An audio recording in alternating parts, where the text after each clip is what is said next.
Hello everyone, this is Savita Chauhan. Welcome to MPDRA Model School Class 10th Civics Chapter 7 Outcomes of Democracy.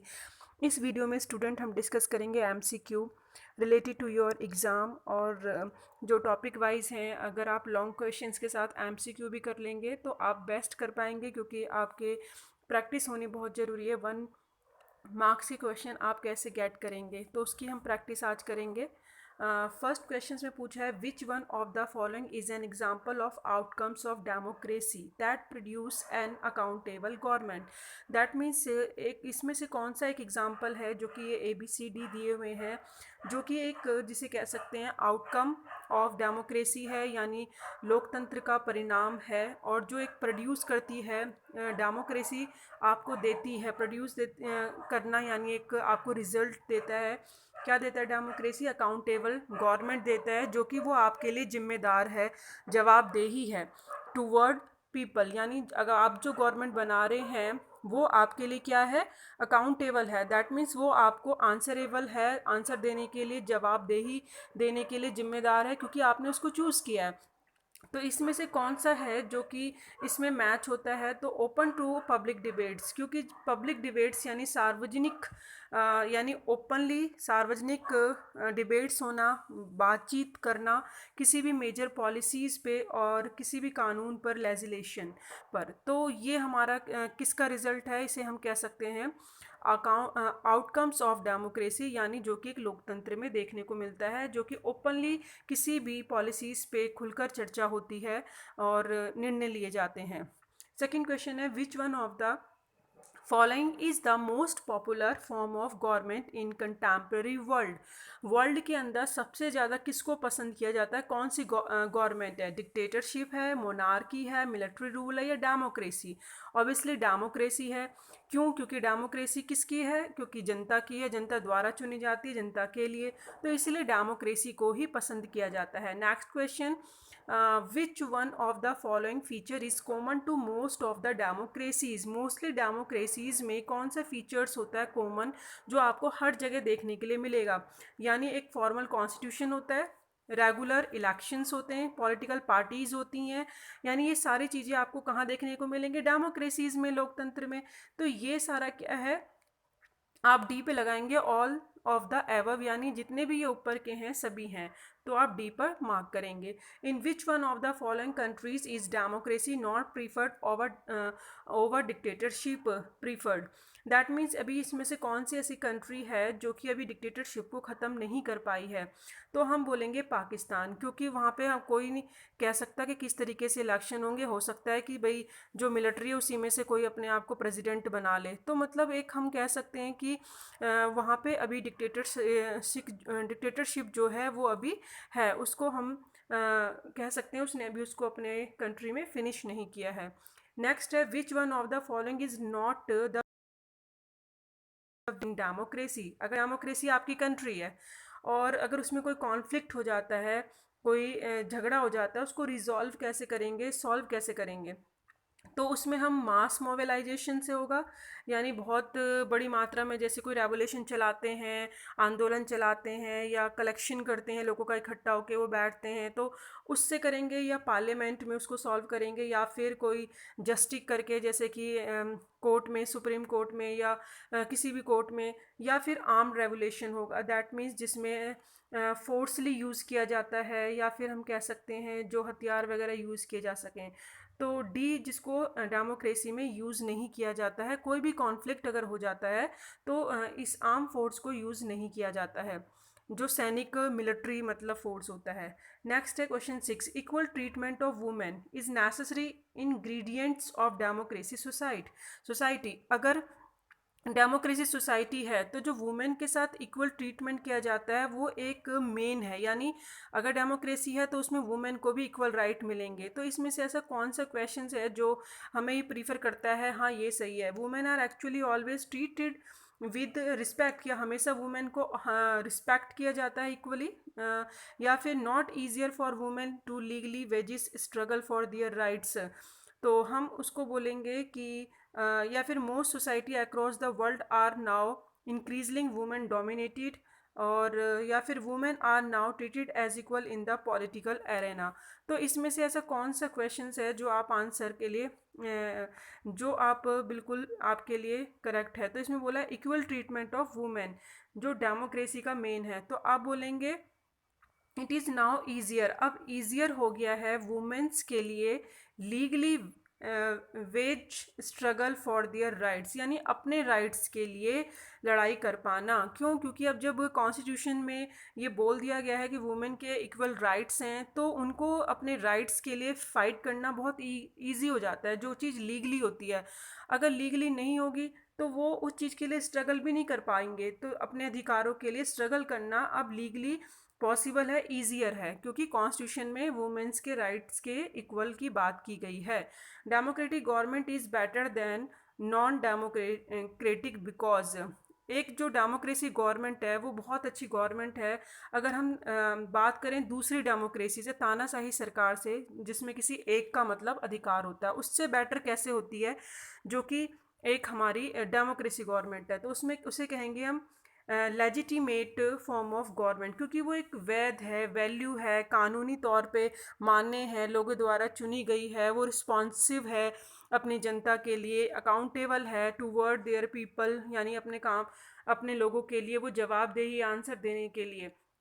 तो और सबसे सबसे ज़्यादा हम इसी पे टिक लगाएंगे। नेक्स्ट है consider the following statements which one of this do not hold true for non democracy regimes. That means जो शासन है नॉन डेमोक्रेसी का, इसमें से कौन सी बात है जो उसके लिए फिट नहीं है, कौन सा सेंटेंस ऐसा है जिसे हम कहेंगे कि ये नहीं फिट होता है। तो नॉन डेमोक्रेसी में principle of individual dignity has legal force, ये जो है फैक्ट नॉन डेमोक्रेसी में नहीं आता, क्योंकि डेमोक्रेसी में तो व्यक्तिगत जो गरिमा के सिद्धांत होते हैं उसके लिए लीगली प्रोसेस है कि किसी की भी डिग्निटी को हर्ट नहीं किया जाएगा, और उसके लिए प्रोसीजर है कि सबको इंडिविजुअल राइट है अपनी डिग्निटी का। लेकिन जो नॉन डेमोक्रेसी गवर्नमेंट है उसमें इसके बारे में कोई भी नहीं सरकार सोचती है और ना ही कोई इस पे ध्यान देती है। इसीलिए ये principle of individual dignity has legal force पे आप टिक लगाएंगे कि ये नॉन डेमोक्रेसी में नहीं पाई जाती है, इसकी कमी है। In a democracy, a citizen has the right and means to examine the process of decision making, this known as। That means democracy के अंदर जो citizen होते हैं उनको right है, अधिकार है एग्जामिन करने का, यानी जो डिसीजन मेकिंग प्रोसेस है जो सरकार ले रही है वो सही ले रही है नहीं ले रही है, तो उसको चेक करने का, एग्जामिन करने का काम किसका है? डेमोक्रेसी में जनता का, कि जो पॉलिसीज़ बनाई जा रही हैं वो कितनी सही हैं और कितनी नहीं हैं। तो उसके लिए आपको टिक लगाना है कि इसमें से कौन सा ऐसा ऑप्शन है जो कि करेक्ट है। तो आप उसमें बोलेंगे ट्रांसपेरेंसी। ट्रांसपेरेंसी का मतलब जब ओपनली कोई भी डिसीज़न होता है जो ओपनली लिए जाते हैं और जनता उसको एग्जामिन करती है कि ये सही है या गलत है। Measure democracies on the basis of accepted outcomes. Which of the following practices and institution would one look for?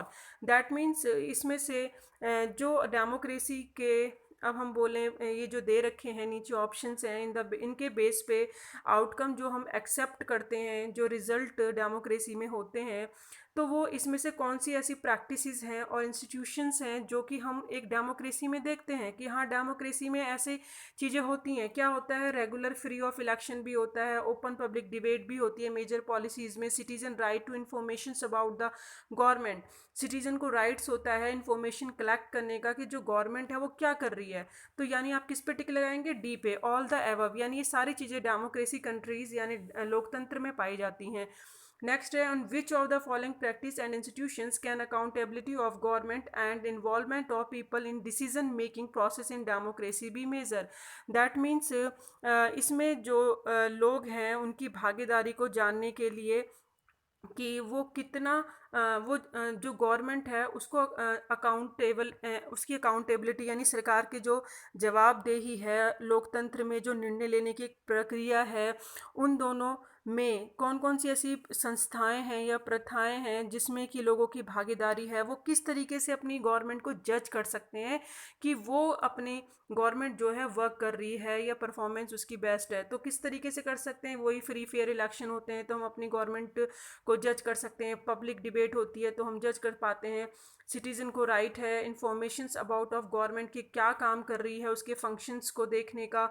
तो ये सब ऑल द एबव पे आप टिक लगाएंगे डी पे कि हाँ गवर्नमेंट की जवाबदेही को समझने के लिए लोगों की जो भागीदारी है यानी जो वो पार्टिसिपेट लेते हैं इन सभी प्रक्रियाओं में लोग लेते हैं और अपनी गवर्नमेंट को जज करते हैं कि वो काम सही से कर रही है या नहीं। Decision taken by which type of government are likely to be more acceptable to the people and more effective। यानी इसमें बोला है जो डिसीजन लेती है गवर्नमेंट तो ज़्यादा उसको एक्सेप्ट किया जाता है लोगों के द्वारा और वो ज़्यादा इफ़ेक्टिव होता है। तो वो ऐसी कौन सी गवर्नमेंट है जिसमें लोग जो हैं अपनी सरकार की बात मानते हैं, तो वो डेमोक्रेसी गवर्नमेंट में मिलेगा क्योंकि वो लोगों की पसंद की सरकार होती है, वो चुन के आई होती है, लोगों ने उनको बनाया होता है। विच of the following statement is correct, इसमें से कौन सी स्टेटमेंट है जो कि आपको लगती है correct. Democracies can fully and permanently resolve conflicts among different groups. Democracy जो है उसके अंदर परमानेंटली क्या सॉल्व हो सकता है कॉन्फ्लिक्ट, नहीं, तो ये तो हम नहीं इसको टिक लगाएंगे क्योंकि कोई भी जो डेमोक्रेसी है परमानेंटली जो एक कंट्री के अंदर अलग अलग ग्रुप पाए जाते हैं रिलीजन बेस पे, लैंग्वेज के बेस पे, कास्ट के बेस पे, तो उनको परमानेंटली उनके बीच में जो होने वाले झगड़े होते हैं या कोई प्रॉब्लम होती है ख़त्म नहीं किया जा सकता। Dictatorship can fully and permanently resolve conflict, नहीं, डिक्टेटरशिप में तो ध्यान ही नहीं देते हैं तो ख़त्म कहाँ से करेंगे। तो ये दोनों स्टेटमेंट तो करेक्ट नहीं होती हैं। थर्ड में बोला है no regime can fully and permanently resolve conflicts among different groups. That means जो कोई भी ऐसी गवर्नमेंट नहीं है जो कि इस कॉन्फ्लिक्ट को ख़त्म करे कर सके।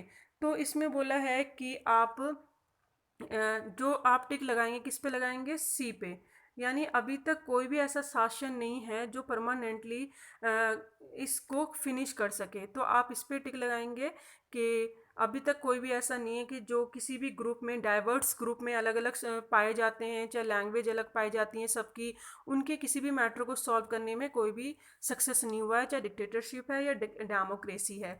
विच one of the following statement is correct, कौन सी स्टेटमेंट है उसे करेक्ट बताना है आपको।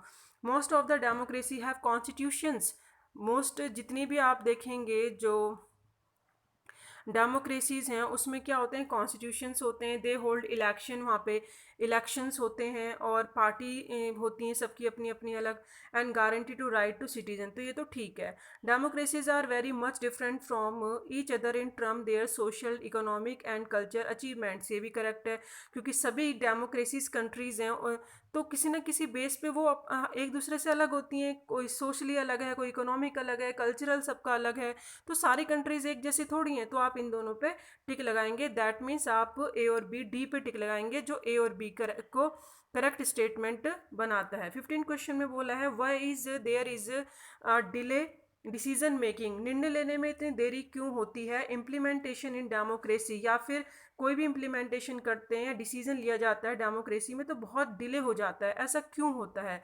तो इसमें आप टिक लगाएंगे क्योंकि democracy is based on the idea of deliberation and negotiation, क्योंकि बहुत ज़्यादा विचार विमर्श किया जाता है, बातचीत की जाती है, एक लॉन्ग प्रोसेस होता है, उसके बाद डिसीजन लिया जाता है, लेकिन जनता उसको एक्सेप्ट करती है तो इसीलिए इतना टाइम लग जाता है। In the context of democracy की अगर कॉन्टेक्स्ट में बात करें तो what is successfully done by democracy, तो डेमोक्रेसी ने सबसे बेस्ट रिजल्ट क्या दिया है, तो हम बोलेंगे उसने ये करा है कि वो एक पॉलिटी इनइक्वलिटी को रिजेक्ट करती है, यानी असमानता पॉलिटिकल में नहीं देखने को मिलती है, सबको इक्वलिटी का दिया हुआ है। जो पॉलिटिकल में राजनीतिक में कोई भी है उसको इक्वल चांस है, वो खड़ा हो सकता है, इलेक्शन लड़ सकता है, तो उसमें पॉलिटिकल इक्वलिटी देती है डेमोक्रेसी। ना कि इसमें बोला है जैसे eliminate conflicts among people, democracy में ऐसा नहीं है कि सारे जो कॉन्फ्लिक्ट हैं वो ख़त्म हो जाएंगे या फिर इकोनॉमिक इनइक्वालिटी ख़त्म हो जाएगी या फिर differences opinion about of marginalization section are to be treated. तो ये ख़त्म होना इम्पॉसिबल है, लेकिन हाँ ये है कि भाई जो आप लगाएंगे इसमें टिक डी पे, क्योंकि पॉलिटिकल इनइक्वालिटी नहीं होती है डेमोक्रेसी के अंदर। Promote much superiorly by democracy than other form of government. Democracy को ऐसी कौन सी चीज़ें जो दूसरी गवर्नमेंट जो होती हैं डिक्टेटर या फिर मोनार्की उससे बेस्ट बनाती हैं, तो वो dignity and freedom of the individual, यानी व्यक्ति की जो एक गरिमा होती है और स्वतंत्रता होती है वो डेमोक्रेसी में बनी हुई होती है। उसको जो कॉन्स्टिट्यूशन है उसके अंदर भी लिखा गया है कि उनको देने का ये अधिकार है, उनको हर्ट नहीं किया जाएगा किसी की भी इंडिविजुअल, किसी भी व्यक्ति की गरिमा को। Which regime regimes often turn a blind eye. कौन सा ऐसा शासन है जो कि अपनी आईज बंद कर लेता है जब कोई भी इंटरनल सोशल डिफरेंसेस होते हैं या फिर उनको सप्रेस किया जाता है, उनको दबाया जाता है। जैसे कि अलग अलग आप जानते हो कंट्री के अंदर लोग रहते हैं, अलग अलग धर्मों के लोग रहते हैं, अलग अलग भाषा के लोग रहते हैं, लेकिन वो कौन सी कंट्री है जो उनको इक्वल नहीं समझती है, तो वो नॉन डेमोक्रेटिक रेजिम्स है जिसमें बिल्कुल भी उनकी भावनाओं का या उनकी चीज़ों का ध्यान नहीं रखा जाता है। तो आप उस पर टिक लगाएंगे। In which these countries half of the population live in poverties. अभी कौन सी ऐसी कंट्री है जिसमें आधे से भी ज़्यादा लोग हैं जो कि गरीबी रेखा के नीचे हैं? बांग्लादेश। उसके बाद last question, which among the following has a higher growth and development. कौन सी ऐसी मतलब इकोनॉमिक ग्रोथ डेवलपमेंट में हायर रेट में इनमें से कौन सी है जो सबसे ऊपर है? डिक्टेटरशिप। अभी डेमोक्रेसी भी इतनी इकोनॉमिक ग्रो नहीं कर पाई है कंट्री, लेकिन जो डिक्टेटरशिप हैं जहाँ पे तानाशाही सरकार है, मोनार्की हैं, वो ज़्यादा इकोनॉमिक ग्रो कर पाई हैं। और ये अभी हमने चैप्टर में जो पढ़ा था, तो आप डिक्टेटरशिप पे इस पर टिक लगाएंगे। तो thank you so much, keep watching, keep learning.